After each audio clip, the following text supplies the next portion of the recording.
So basically he's just introduced the title so I don't have to do that. A little bit about me. Yeah, I feel like every other presenter is sort of from a company. I've just finished my computer security degree, so yeah, right? Yeah, student debt, it's fun.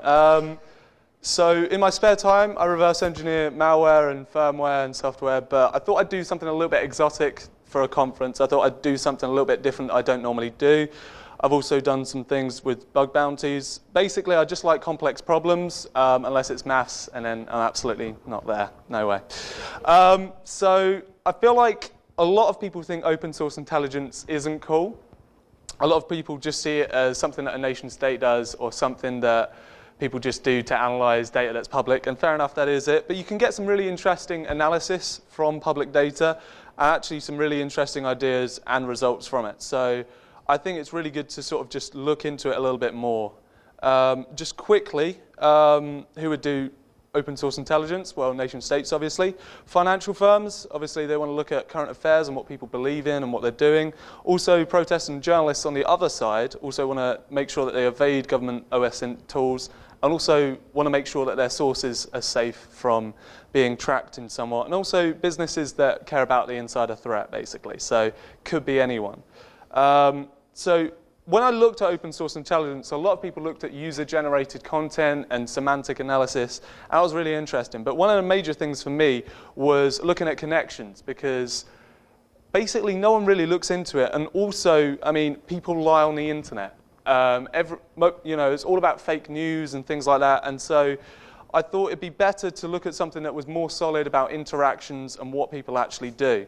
And also, social media nowadays are becoming more and more unhappy about mass data surveillance. And I know there's ethical questions there, but technically, I'm just looking at the technical subject. But yeah, social media is becoming less and less happy about how much data people are taking from their services.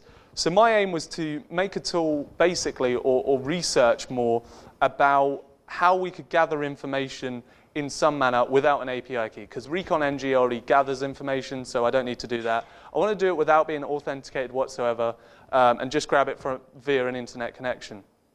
I wanted to visualize networks to understand social networks better, because you can get so much information by understanding a graph, basically. And also, I used nothing crazy. I just used Python, Bash, and JavaScript to basically have a look and see what's going on. For now, I've just focused on Twitter and Instagram because they're the easiest. Facebook's a little bit closed off, so it's a little bit harder. Privacy differs. So I did a little bit more research. So with Twitter, they have a mobile endpoint and a desktop endpoint, and they actually differ on how much information they give to you. So in this, I know it looks a little bit weird, and I've censored quite a lot, but basically, that is me showing a request of me clicking on followers on the m.twitter.com domain.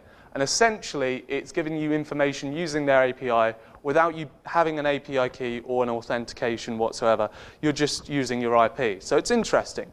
The headers that are sent, that are used for authentication, aren't really that hard to replicate, and I've sort of highlighted them there. I mean, that isn't really useful to you, but there you go.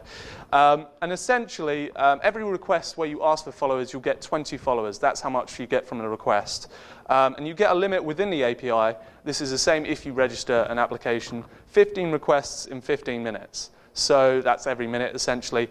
And I just calculated that you could get 10.5 million follower entries without any registration, obviously, without the API key. You could do this with one IP. You could do it with multiple IPs, and that would be really interesting. But that was something that I looked at and saw that on a desktop, if you try and look at what the person's followers is, essentially it just says you need to sign up. So it's interesting to see the difference, because if you do a little bit more reconnaissance on understanding what sort of platform they're on, or different versions of social media, they can actually output information that is sort of weak to their privacy design. And so what I did with social media is I searched for interactions like retweets, likes, reblogs, whatever it is. And I got that because a lot of that is mostly public, and it's able to grab it, as well as user-generated content. But I was looking at connections, and so I was looking at that sort of interaction. And what I did is I went from, if someone interacted with a target that I was looking at, and then I went into their profile and then recursively looked at interactions in other people's profiles, essentially. And I used a certain threshold to find what I call connection loops, which is essentially from a target trying to see the connections go all the way round to the original target. So that's what it did. Now on Instagram, that's a map of 10,000 connections, and one of the targets is right in the middle. Now the nodes sort of make it a little bit hard to see, but essentially it's quite a weird looking graph. If I remove the nodes and add what I've done to basically show people being connected, so the red lines are essentially going back to other people, more than 3 connections where they connect to each other. And although that doesn't say they're friends or anything, it means that they're associated in some way, and there's a lot of different applications that you can see.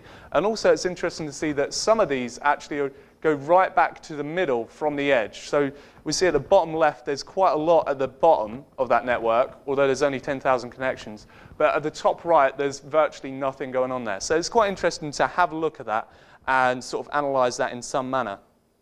If you zoom in, I know it's relatively weird to see. I've not exactly done a great job to provide, but essentially if you zoom in, you can see smaller circles within others. And I did a little bit of research outside of information security where essentially someone said that humans can only maintain around 150 human relationships. And you know, not close friends, you know, you probably have like 3 friends or 1 friend or something like that, but actually being able to maintain a relationship, a working relationship, is around 150. So what I was thinking was interesting is, are you able to actually derive these sort of connections from people or relationships from social media, from interactions without being authenticated? And are we able to predict future connections towards people by their actual interactions and who they like?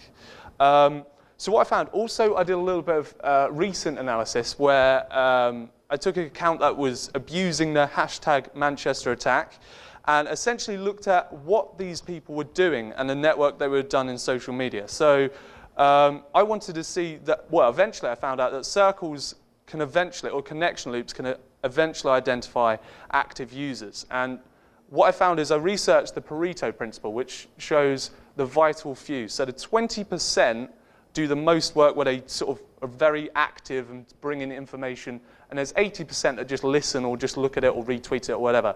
And there was I saw that from the actual connections that I got. And I also saw that as little as 3 connections, so you know, someone interacts with someone else interacts with someone else, that you get such a view as anti-Islam or something that is quite extremist in nowadays content. And what I find also is that you can also look at information flow, how actually people, when they have an interaction, how they can actually receive the information. So a retweet and then a like or something like that. You can understand how they actually got to that original information. And also sometimes social media is a network of silos. So there's the theory of a filter bubble where people just look at things that they want to see essentially. And that came across as quite obvious as well through what I saw on my research as well. And what I did is I crawled every day. So I put it all into a database essentially, and I crawled and then left it. So if I kept doing that every day, you could actually compare the results as well and look at the differences and see what sort of different ways people flowed information. So who cares about that? Well, I've talked about a few things about the applications and what I'm doing there, but there's a few things that I also want to point out that could be interesting. We can use multiple networks, so what I've crawled, to map a private account's contacts. So this is on Instagram only. So someone can set their account as private, but you can also, if they interact with someone who's got a public profile and you can map that public person's profile, then essentially you can have a look at trying to identify them as a person, what they like from other people's public profiles and what their interactions are. We can understand information flow better. I've talked about that. I've censored some of these because some of these are public and some of them aren't. But essentially, likes on Twitter, they've implemented that now on Twitter. So how that information gets received to someone, Twitter has an algorithm which essentially shows you at certain points. I want to know, essentially from the research I do, how often that is. Retrieved removed users' contacts, which is essentially the same, except from you've got other people's networks, and essentially you're associated with them. You get removed, you look at that network that's still there. Fake news, malware, spam intel, understanding the victims and what they're doing there, And finally, I talked about intelligent open source intelligence, which isn't the best title, but basically I'm saying here, foundation for user-generated content semantic analysis. That's an awful sentence. But basically what I'm saying is concentrating on, once you've got a connection loop, or a circle, as I say, concentrating on the people that are in there. So if we look at a picture there, oh no, it's all the way back, isn't it? So these are in red, these are part of the connection loop. Concentrating and looking at their user-generated content instead of blindly just looking at everyone's content, which could be, not very good, or they're lying of some sort. So thanks for listening to me talk very fast. I apologize. 15 minutes didn't seem a lot. If you've got any questions, that's fine, all good. If you haven't, I'll just walk off the stage and we'll end it here.